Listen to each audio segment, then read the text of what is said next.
Hello hello चलिए ये वो हम यहाँ लेने से स्वागत करते हैं सब कोई के वाह लव यू आइए वो है से लव यू और जानता नहीं बाबा हरे राम जी के स्वागत नहीं हमने के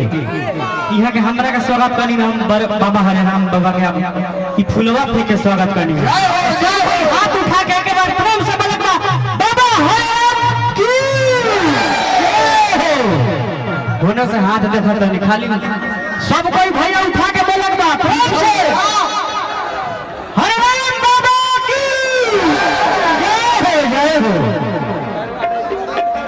चलिए ज्यादा समय तो हमने के ना ले सब का और वो जानते बानी चटना से हम बदनाम बने हाँ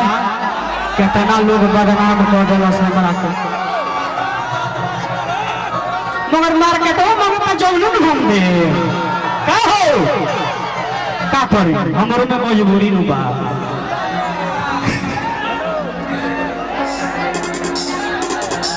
चलिए बिल्कुल बाबा हरि राम की जय हो हेलो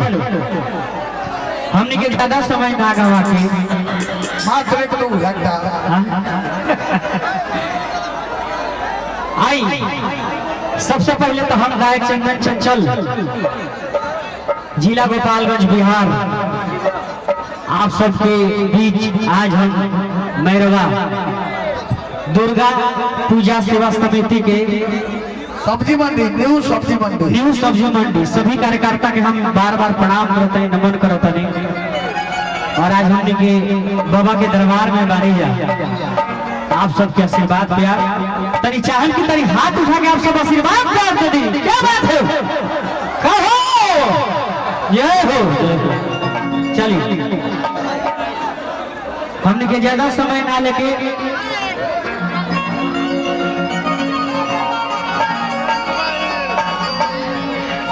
एगो हाँ और तब दे पर मत छू छू मत कर डिस्टर्ब ना हो गए तो हो गए सबसे पहले तो कमेटी के पूरे सदस्य वहाँ का नाम तो पूरा टोपल बा हम के ना बोली सब लोग के इकट्ठे गोल लागल भाई इकट्ठे सब कोई के यहाँ से गोड़ छू के गोड़ लगाता नहीं रहो लोग के गोड़ छू के गोड़ लगाता नहीं हम चाहें कि तनी आशीर्वाद दे दी हाथ उठा के ताली बजा के क्या बात है आई लव यू चटना हम तो चटना से बदनाम है बने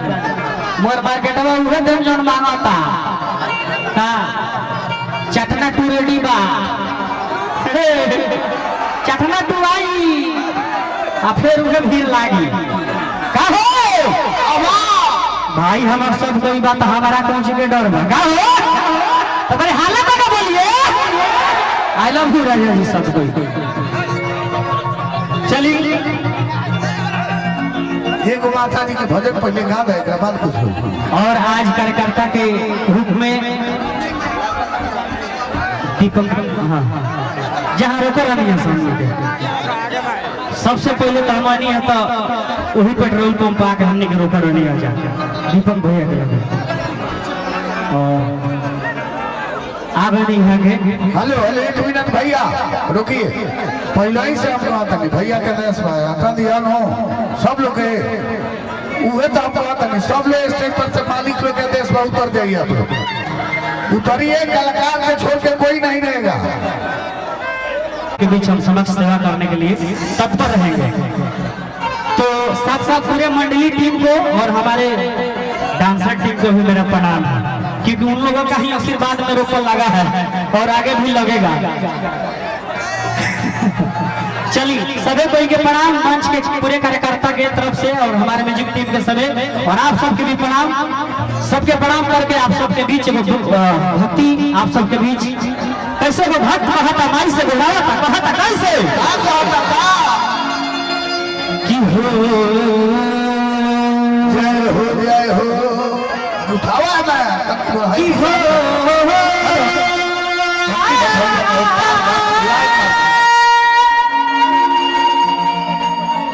कि हो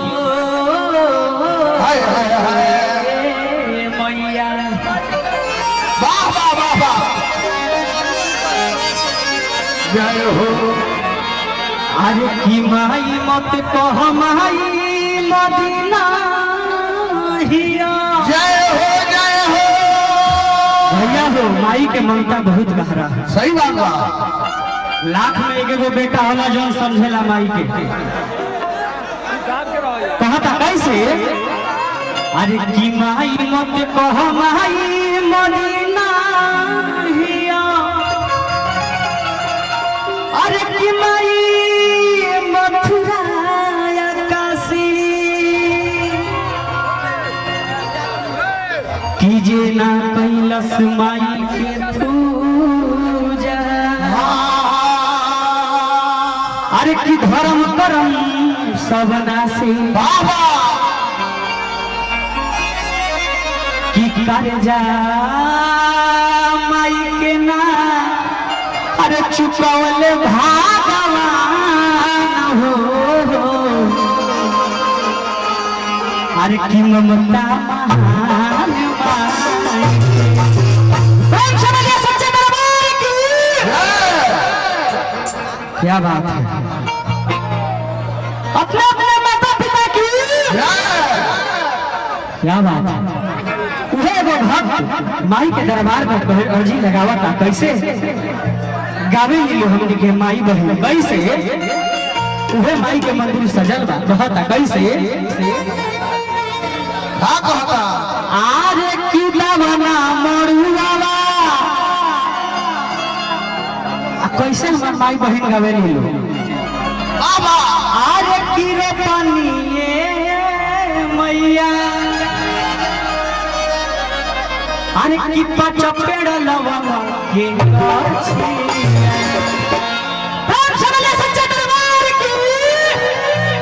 अरे हाथ उठे के चाहिए चटना हिलवा तो हाथ उठे के चाहिए ना तो हो जाएगी प्यार में कमी हो जाएगी तो फिर दिक्कत हो जाएगा तो तनी हाथ उठाई ना भैया हमारे सब तो हमारे यहाँ कर रही है ना भाई सब कोई प्रेम समझ ले सच्चे दरबार की। क्या बात है तब भक्त कहता कैसे अरे कीता बना मरुआवा रतनी मैया पाछो पेड़ लवंगा गछिया दवना मरुआवा रतनी मैया पाछो पेड़ लवंगा गछिया जवना मरुआवा रतनी मैया पाछो पेड़ लवंगा गछिया तू बेरा से हमें मारिया वही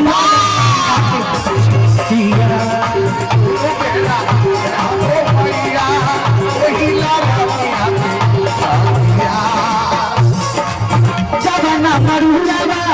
रतनी मैया पाछो पेड़ लवंगा गछिया दवना मरुआवा रतनी मैया पाछो पेड़ लवंगा गछिया जवना मरुआवा रतनी मैया पाछो पेड़ लवंगा गछिया तू बेरा से हमें मारिया वही लवंगिया के छकिया अरे बाबा मैया वही लवंगा गछिया मेरा दे हमें मारिया वही लवंगिया के छकिया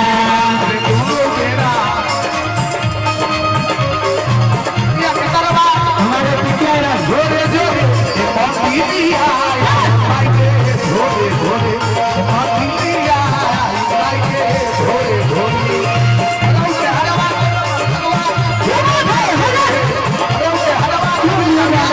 जोरे जोरे पतिया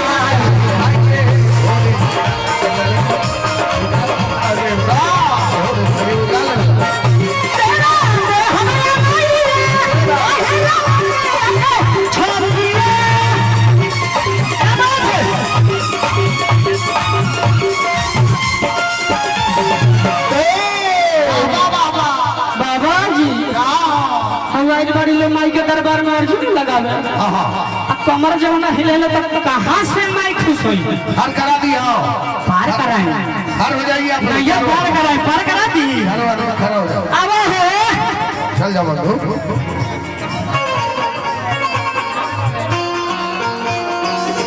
तो हीरा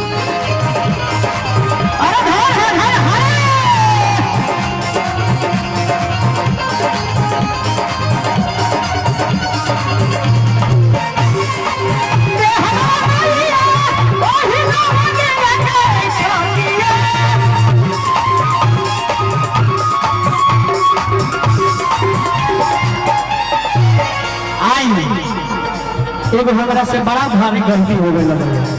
पहले का एगो गलती हो गई का एक मेरे बहुत ही जो कि आप सबके बीच एक बार ना सही कर दे है के खुद आज आप सबके मान सम्मान के और जितना भी ये चंचल का प्यार मिला है आज हमारे पीके आर्यन भाई ये गीतकार है जोरदार ताली एक संस्कृत पर बाजे खाली बनाओ और दूर का नहीं है आपके जिले मैरवा के नहीं है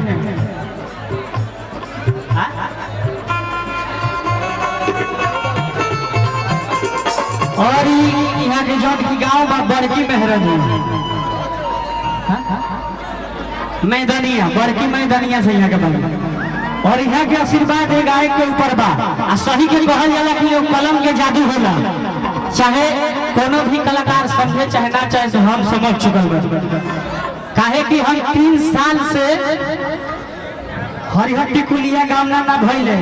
कहां में अश्लीलता रहल हो हाय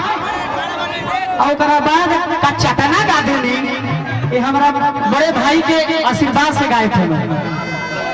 और सुपर हिट गया सुपर डुपर ब्लॉकबस्टर गया अभी भी ट्रेंडिंग में है आज 2.5 महीना से ट्रेंडिंग में बा तो कहीं ना कहीं रउआ सबन के गांव जवार के रउआ सबन का आशीर्वाद बा आ यहाँ के तो आशीर्वाद बड़ ही बा तो साथे साथ हम चाहन कि रउआ सब आशीर्वाद तनी ताली बजा के भाई का आशीर्वाद प्यार दे दी आप सब तनी गर्दा कर दीजिए और हम कभी भी इनका मान सम्मान करेंगे चाहे कोई भी कष्ट करना पड़े इनके लिए हमेशा खड़ा रहेंगे ये वादा करके जा रहा हूँ चाहे कितना भी मजबूरी मेरे को करना पड़े क्योंकि आज पीके आर्यन के दिन से ही आज हमको आज पहले 25% जानते थे 100% समाज जान रहे हैं हमारे अपने युवाएं जान रहे हैं हमारे गार्जियन सब जान रहे हैं तो इन्हीं का दिन है ये सब पीके आर्यन जी पे जाता है और कभी भी और इनके लिए मैंने तो वो नौबत आ गया था कि इनके लिए माँ थाई वाली से प्रार्थना किया था हाँ 500 रुपया बराबर इनके लिए मैं माँ थाई वाली से प्रार्थना किया था इनके लिए व्रत भूखा था कि ये स्वस्थ हो जाएंगे क्यों क्योंकि मीडिया के प्रॉब्लम से मीडिया के टॉर्चर से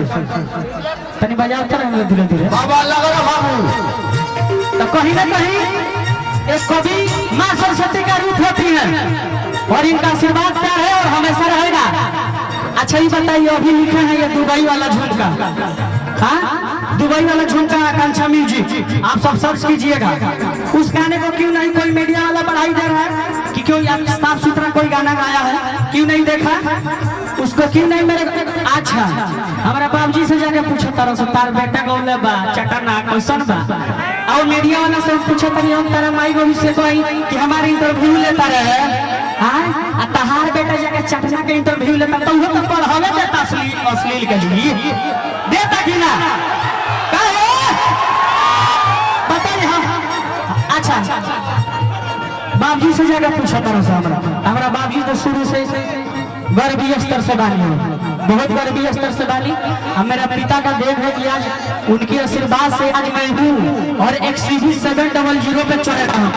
और आप सबका आशीर्वाद है और आगे आप सबका आशीर्वाद रहा ना इनका आशीर्वाद रहा तो फॉर्च्यूनर लिया कर दिखाऊंगा मीडिया वाले को वादा कर रहा हूँ तो कहीं ना कहीं आप सबका बहुत योगदान है आप सबका बहुत प्यार है तो हम चाहूंगा मीडिया वाला भाई आई जितना कैमरा लागल बा प्रणाम बा सब कैमरा के सही बात बा जहाँ जहाँ कैमरा चलत हुई सबके प्रणाम बा इनके लिए मैं व्रत भूखा आज माँ थाई वाली मेरा विनती सुन ली है और मैं खुश हूँ कि माँ थाई वाली हर कलाकार का बात सुनती है हाँ ठीक हो जाएगा हरिनाम बाबा के दरबार में है आज बाबा मेरा भी विनती सुने हैं तभी तो माही माही का छोड़ के चंदन चंचल पीके आर्यन को देखने आप सब आए हैं कि नहीं है माही मनीषा के हम को ही बोला लो अब वही लोग ना काजल राज हो गई हेलो हमारे राज हो वही सब हमारे राज हो यहाँ दरानी के टिकुलिया में कहाँ तक ले पहुँचा दे गई हर हर टिकुलिया लहरदा तले के पूछे खैर छोड़ी कलाकार के बारे में हम ना बोलीला हेलो हेलो कहीं ना कहीं पीके आर्यन ख्याति आप सब प्लीज एक बार ताली ताली बजा कर आशीर्वाद दे दी कि ऐसा ही करता लिखिए टूर लेके आवता नहीं भाई बात बा हेलो चली परमादरणीय दीपक साई भैया चाटाना आई आई जितना मीडिया वाला इंटरव्यू के बाद हमारे ली हम काहे मजबूर रही है राइटर के लगे ये तबीयत खराब रहल परमादरणीय दीपक साई के लगे हम पीछे रही अब ना रहो जा परमादरणीय दीपक साई जी ये पूरा पूजा कमेटी का नाम पर खाली जोरदार ताली बाजो भाई हां पूजा कमेटी आई हर बार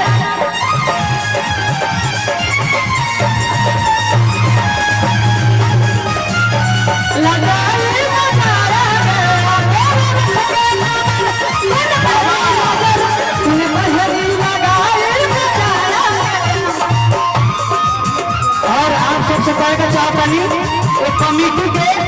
आशीर्वाद प्यार से आप सबके बीच आयल बनी हमेशा आए नहीं हवा हमेशा ये बोला लो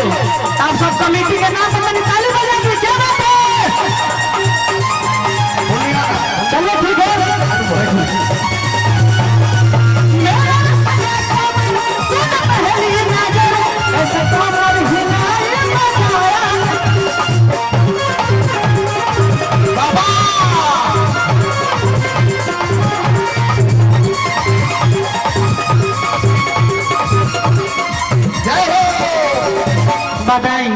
चंचलवा के 3 आदमी आड़े लगे 2 आदमी उन्हें मामी महिषा कही कि माही मनीषा कही हमरा पर हाथे नहीं खे उहे मामी मनीषा जाई ना हटाई नाम नया नाम दे दे